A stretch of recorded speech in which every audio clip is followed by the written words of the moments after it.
Hola, ¿qué tal? Muy buenas, bienvenidos a una nueva entrevista aquí en Atlántico TV y hoy entrevista doble, entrevista especial, Alfonso Goizueta, Sonsoles Onega, ganadora y finalista de los premios Planeta. ¿Qué tal? ¿Cómo ¿Qué estáis? tal, Saúl? Muy bien, estamos divinamente. Aquí en Vigo siempre bien, siempre bien. ¿Cómo os ha acogido Vigo estos días? Pues la verdad es que con muchísimo cariño. La gente en Vigo siempre es amable y es verdad que... Es el mejor sitio para empezar la gira, Sí, ¿verdad? Es el primer es verdad, destino. porque empezamos aquí Oh, y muy perfecto. bien. O sea, qué felices. No hay mejor sitio para inaugurar, ¿no? Bueno, tenemos Las hijas de la criada, ganadora del premio Planeta, La sangre del padre, finalista. Son dos libros que yo he visto que tienen... son bastante contrapuestos, pero tienen un nexo en común, que es esa lucha que tienen los protagonistas.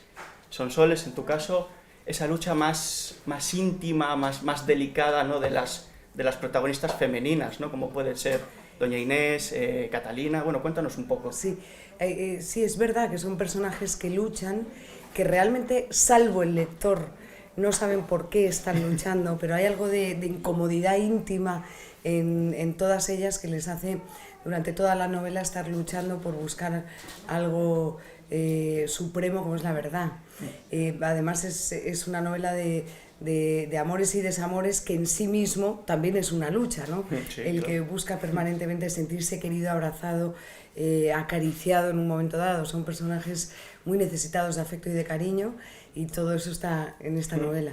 Sobre todo esa reivindicación también de la mujer que tanto estamos viendo en estos tiempos y que es tan importante ahora Y mismo. que parece que no, pero sigue estando vigente la lucha en los términos más reales que podamos imaginar. A mí me sorprende que aún en el mundo del mar siga habiendo grandes desigualdades, grandes diferencias y sobre todo esa gran falta de reconocimiento a la mujer del mar, que sin ella no hubiera sido posible casi nada. En general, nada hubiera sido posible sin la mujer, y perdón por esa reivindicación absolutamente emocionada y con profunda convicción sobre el papel de la mujer, ¿no? Pero singularmente en el mundo del mar la mujer ha sido durante siglos invisibilizada y aún hoy sigue siendo a veces arrinconada. Alfonso, por tu parte, una lucha digamos, más violenta, más bruta, como es la historia de un conquistador como Alejandro Magno. Bueno, totalmente, ¿no? Es uno de los grandes guerreros de la historia, uno de los grandes reyes. Además, la gesta es, yo creo, de las más importantes del mundo, de la historia mundial, ¿no? La conquista del Oriente, la conquista de Persia. Pero también, curiosamente, esto yo creo que es donde las novelas dialogan la una con la otra.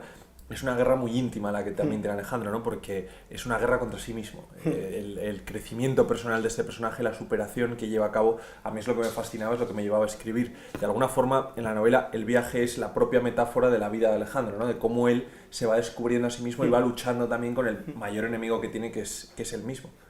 Creo que una de las complicaciones que has podido encontrar al escribir el libro ha sido adentrarte en esa mente de Alejandro Magno, que es tan diferente a lo que puede ser su mente. Bueno, tienes que hacer un ejercicio de empatía, Sí. desde luego, ¿no? Para ponerte... Pero no solo en la novela histórica con el caso de Alejandro, yo creo que cualquier novelista hace un ejercicio de empatía en pensar cómo son sus personajes, cómo pueden pensar, cómo pueden sentir. El caso de Alejandro es que está muy documentada su vida, pero no su vida personal, ¿no? Porque no nos ha legado unas fuentes, pues tipo unos diarios, una correspondencia que nos hable de sus sentimientos o de sus pensamientos. Entonces ahí es el lugar donde como novelista lo rellenas a base de imaginación y creas un personaje. Es verdad. Y además en el caso de Alfonso consigue crear un Alejandro que no conocíamos, porque hemos estudiado, hemos podido tener contacto con la historia de Alejandro, pero los personajes que construye Alfonso, todos reales, todos han existido, nos trasladan a una figura absolutamente desconocida, al menos para mí. Y quizá el gran lector también se encuentre con un Alejandro Magno desconocido. Sobre todo una de las partes más importantes para un escritor es el tema de la documentación. Imagino que en tu caso, Sonsoles, te has documentado muchísimo, sobre todo porque lo has centrado en Galicia.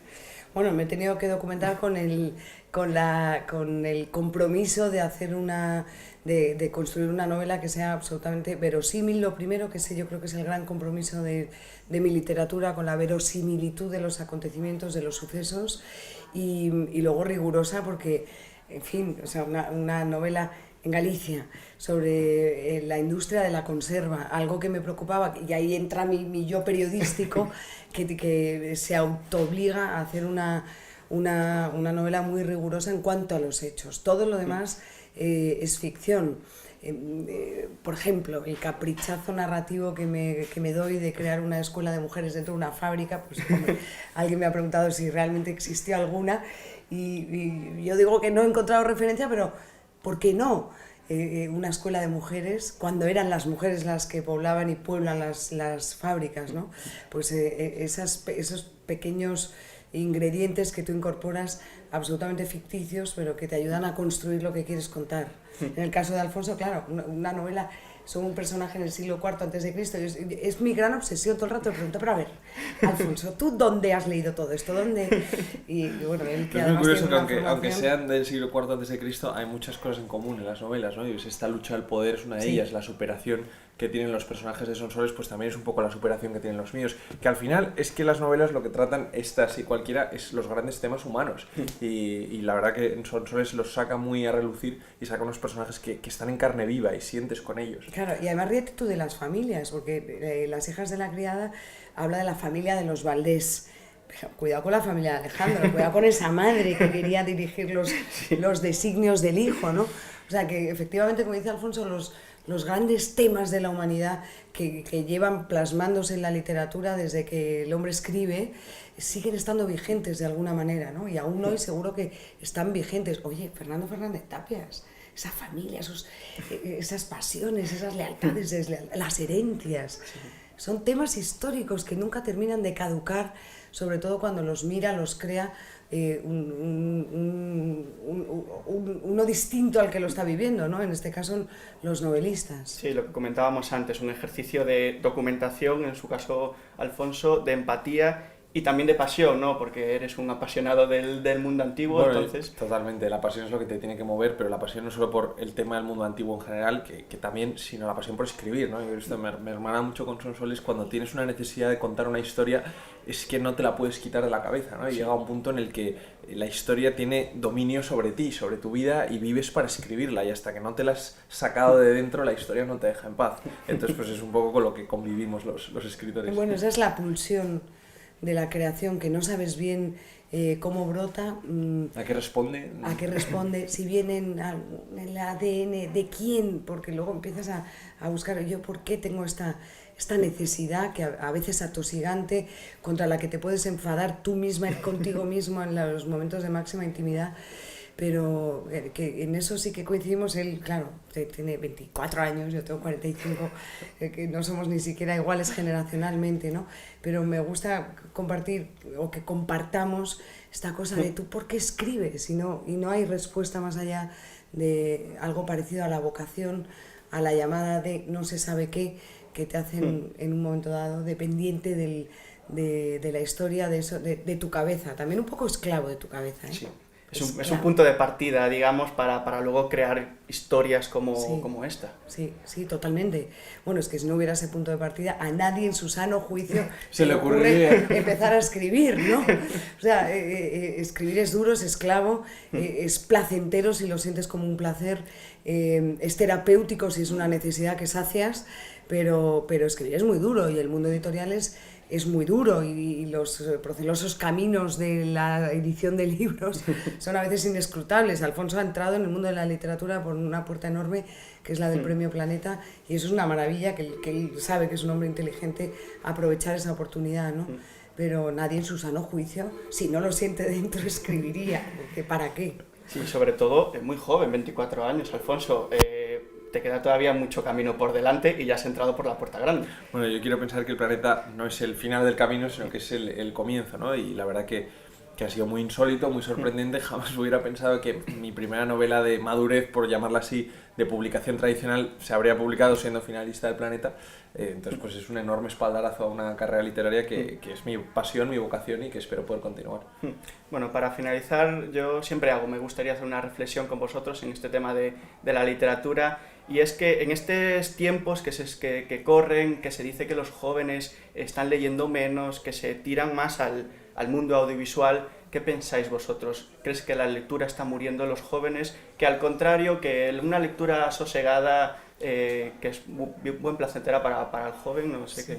A ver, yo tenía una opinión que ha venido a cambiar Alfonso Goizueta, porque yo pensaba que los jóvenes estaban leyendo menos precisamente por la adicción a las pantallas, a las series, contra las que competimos los que escribimos libros, ¿no?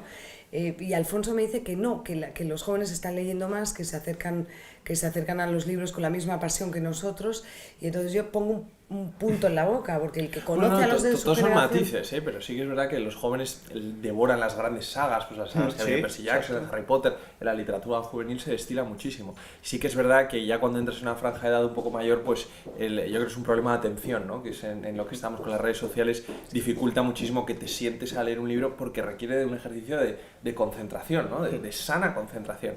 Entonces, pues bueno, es animar a leer, porque una frase preciosa que le voy a robar a Sonsol es: una sociedad que lee es una sociedad más libre, ¿no? Sí, totalmente. Menos difícil de dominar. Pero en cualquier caso siempre tendrá que haber historias, ¿no? Y alguien tendrá que contarlas, y la transmisión de valores, de vidas que pueden resultar ejemplares para otros, habrá que contarlas. Sí, claro. Y a los jóvenes habrá que llegar, y hay que llegar de las maneras que sean. Así que bendiciones a Alfonso, que habla a los de su generación y los de su generación le entienden, ¿no? Porque yo a veces hablo con mis hijos y deben pensar: ¿pero esta señora qué me dice? Bueno, pues ya tienen a Alfonso para que les diga, ¿no?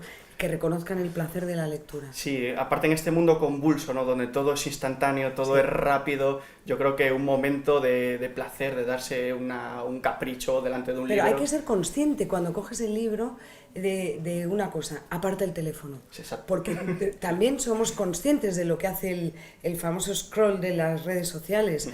Oye, todos hemos sentido la cosa de: oye, ¿cuánto rato llevo mirando esto de las redes sociales? Y te quita de otras cosas. Así que todo tiene que estar equilibrado. Con equilibrio todo es posible. Bueno, pues aquí dejamos la entrevista. Muchísimas gracias por estar con nosotros, Raúl, Alfonso Sonsoles, y sobre todo enhorabuena por ese premio. A vosotros, por invitarnos, gracias.